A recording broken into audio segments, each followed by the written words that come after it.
ওয়াসসালাতু ওয়াসসালামু আলা রাসূলিল্লাহ, আম্মা বাদ।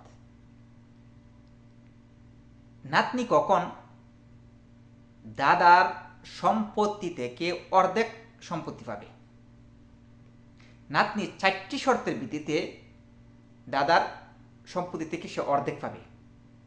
প্রথম শর্ত হলো যে আদমুল মুমাসিল লাহা, নাতনি একটি হতে হবে, একের অধিক হলে সে পাবে না।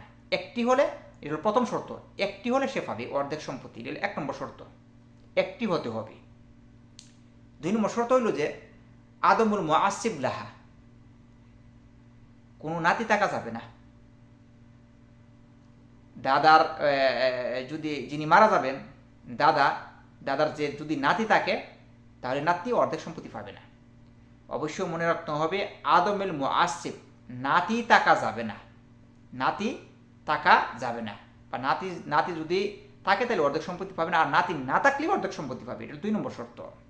আর 3 নম্বর শর্ত হলো আদমুল ফারাইল ওয়ারিস আল আলা, এবং ফারাইল ওয়ারিস থাকা যাবে না। ফারাইল ওয়ারিস শব্দের অর্থ হলো যে যিনি মারা যাবেন তার ছেলে সন্তান অথবা মেয়ে সন্তান থাকা যাবে না। যদি থাকে তাহলে কিন্তু নাতনি কোনো অংশই পাবে না, যদি না থাকে তাহলে নাতনি অংশ পাবে। এই 3টি শর্তের ভিত্তিতে নাতনি কি অর্ধেক সম্পত্তি পাবে। একটি উদাহরণ দিই, কয়েকটি উদাহরণ দিই। 1 নম্বর উদাহরণ হলো যে কোনো লোক মারা গেছে, তার নাতনি আছে, বিনতুল ইবেন, যেটাকে বলা হয় নাতনি। আর ইবেন আখ শাকিক, আর যিনি মারা গেছেন তার আপন ভাইয়ের ছেলের ছেলে আছে। তাহলে এটা কিভাবে ভাগ করতে হবে? ছেলের যদি ভাগ করতে হয়, নাতনি এখানে কত অংশ পাবে? অর্ধেক অংশ পাবে। কেন? কারণ এখানে নাতনি হলো একজন।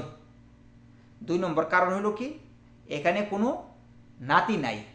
3 নম্বর কারণ কি, এখানে কোনো ফারাইল ওয়ারিস নাই, মানে কি যে লোক মারা গেছেন তার ছেলে অথবা মেয়ে নাই।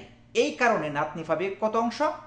নাতনি পাবে কি অর্ধেক অংশ, আর বাকি অংশ ইবেন আখ শাকিক, আপন ভাই যে আছে, আপন ভাইয়ের ছেলের ছেলে, বাকি অংশ তারা নিয়ে নেবে। এটা একটা উদাহরণ। আরেকটি উদাহরণ দিই। বিনতুল ইবেন, নাতনি আছে, দাদা মারা গেছে, নাতনি শুধু নাতনি আছে, আর কে আছে? ইবেন আখ শাকিক। ইবেন আখ শাকিক মানে আপন ভাইয়ের ছেলে আছে। তাহলে এখানে নাতনি কেন অর্ধেক সম্পত্তি নেবে? অর্ধেক সম্পত্তি নেওয়ার মূল কারণ হলো এখানে নাতনি হলো একজন। 2 নম্বর কারণ হলো এখানে কোনো কি নাই, এখানে কোনো নাতি নাই। 3 নম্বর কারণ হলো এখানে তার ছেলে নাই, যিনি মারা গেছেন তার কোনো ছেলে অথবা মেয়ে নাই। এই জন্য নাতনি এখানে অর্ধেক সম্পদ পাবে। আর ইবনে আখ শাকিক মানে কি বাকি অংশ সে পাবে, মানে আপন ভাইয়ের ছেলে বাকি অংশ নিয়ে নিবে। এভাবে কি করতে হবে? ফারায়েদের মাসালা বর্ণনা করতে হবে।